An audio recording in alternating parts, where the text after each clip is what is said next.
puntahan na po natin ang ating Balitang Entertainment. Naku, ito na. Mga kapatid, sabi ko na. Naku, nasa mall ako kahapon, ang daming tao at karamihan manonood ng Metro Manila Film Festival entries. At ang number 1 sa listahan nila, walang iba kundi The Kingdom. Pinilahan po sa mga sinihan ang entries ng MMFF sa opening day nito kahapon. Kabilang nga sa mga pinilahan ng pelikula ni Bossing Vic Soto at Piolo Pascual na The Kingdom. Ang ilan sa kanila mga legit dabarkads daw, nanonood ng Eat Bulaga araw-araw. Nagdesisyon din silang The Kingdom ang panoorin dahil interesado sila sa storya. Nagkaroon din ng pila sa iba pang MMFF entries. Kinilig naman ang ibang manonood nang makitang personal na si Enrique Hill ang nagbebenta ng tickets para sa pelikula nilang Strange Frequencies Killer Hospital in Taiwan. Mga dekalidad na artista naman ang rason kung bakit panonoorin ang Espantaho nina Judy Ann Santos at Miss Lorna Tolentino. Marami ring kinilig sa Hold Me Close sina Julia Barreto at Carlo Aquino. Napawawang ilan sa kantahan sa isang himala ni Aisel Santos. Trending din online ang pelikulang Green Bones at My Future You. Ipalalabas po ang MMFF entries hanggang January 7. So sa mga kapatid po natin, nakabasa na ako ng ilang reviews tungkol sa The Kingdom. And they're all saying napakaganda ng pelikula. So kung may time po kayo ngayon at malapit na rin naman yung weekend, please make sure punta kayo sa mga sinihan, panoorin lahat ng pelikula. Pero kung may mga kasamang bata, kasi ito rated general patronage siya, so pwede magsama ng bata. Pwede. Kaya ito ang pampamilyang movie na may matututunan po kayo. So once again, unahin po natin. Sorry, rated PG pala.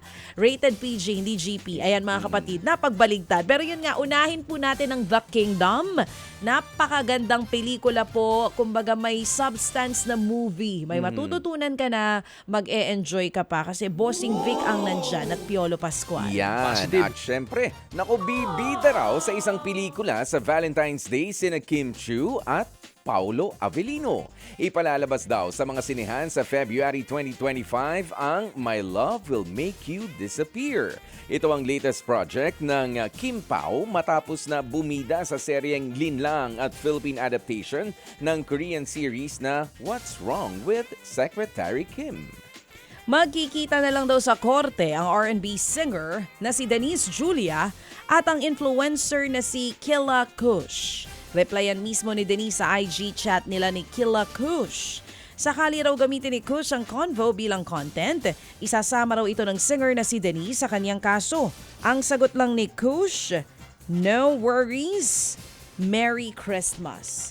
Si Killa Kush ang nag-post ng podcast kung saan ibinunyag ng photographer na si BJ Pascual ang biglaang pag-cancel daw ni Denise sa kanilang photoshoot. Ang paliwanag ng singer, ilang linggo raw siyang naghintay mag-reply ang team ni BJ para sana makumpirma ang budget. 600,000 pesos daw ang alok na budget ni Denise pero halos dumoble ito at pumalo ng 1.2 million pesos. Na-stretch pa raw nila ang budget ng 800,000 pesos pero umabot pa rin daw ng 1 million ang quotation ni BJ. Hanggang sa nagdesisyon na raw si BJ na kanselahin na ang photoshoot. Ang sagot naman ni BJ dyan, sinubukan nilang ibaba sa 371,000 ang budget para matuloy ito. Salungat sa sinabi ni Denise na 1.2 million pesos. Giit din ni BJ na sila ni Denise ang nagkansela ng shoot dahil sa kulang ang kanilang glam team. Binigyan pa nga raw sila ni BJ ng ibang glam team pero umayaw pa rin daw ang singer. Nagkausap na rin sina Denise para personal na ayusin ang kanilang problema. Si BJ Pascual, kilala ko, sikat na photographer ito ni Ann Curtis at ng kung sino-sino pa. Si Denise, narinig ko lang nung nagkaroon ng, ano ba yung kanta niya? Erwin, meron ka ba dyan? Dito ba siya o sa ibang bansa? Dito. Ikaw ba? Ito, alam ni Arnold Rito, mahilig to sa music eh. Anong kanta ni Denise Julia ang kabisado mo? Hindi ko rin alam pa. Maganda kasi na... Kasi parang... Ang alam ko si Denise, Tatay ni Julia Barreto.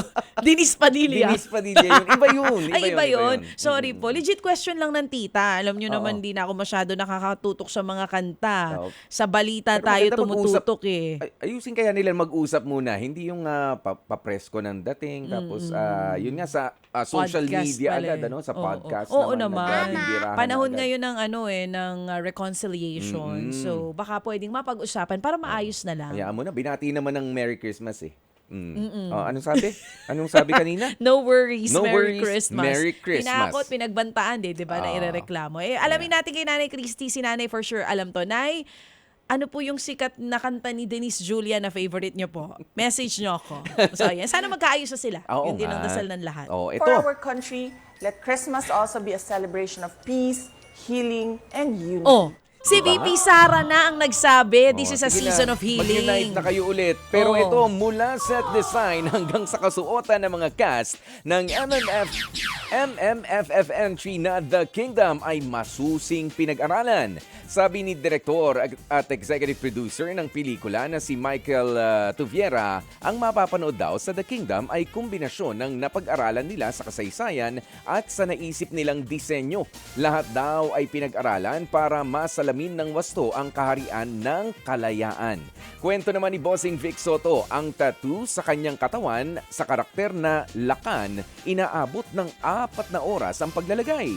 Pinapalabas na sa mga sinehan ang The Kingdom. Samantala, binati naman ng Merry Christmas si Mariah Carey ang kanyang Filipino fans. Merry Christmas to my festive Filipino lamb belly. Yan ang sabi ng superstar na si Mariah Carey. May kasama pa yung Philippine flag. Alam nyo naman, pagka ganitong season, di ba sa mga Christmas parties, hindi mawawala ang Gamit na gamit. awiting I don't wanna... Ganyan-ganyan yung boses. Ayan, ganyan-ganyan yung boses ni Mariah. All I want for Christmas. Ang dami naman letter H nung Christmas mo. Ha? With passion yun, ah. In Christmas, here's Yes. you. Yes, you. Pampangenya. Pampangenya. Oy, pero ito mga kapatid, ni-repost niya nga ang video ng mga Pinoy na kumakanta ng hit niyang All I Want for Christmas is You. Nothing but love naman ang hatid ni Mariah sa kanyang Pinoy fans. Lalo't alam niyang love natin ang kanyang mga awitin. Noong September, bahagi rin si Mariah ng ating Christmas kick-off. Nagpasalamat siya noon sa Pinoy dahil sa pagdami ng Spotify streams ng kanyang mga awiting pang Paskong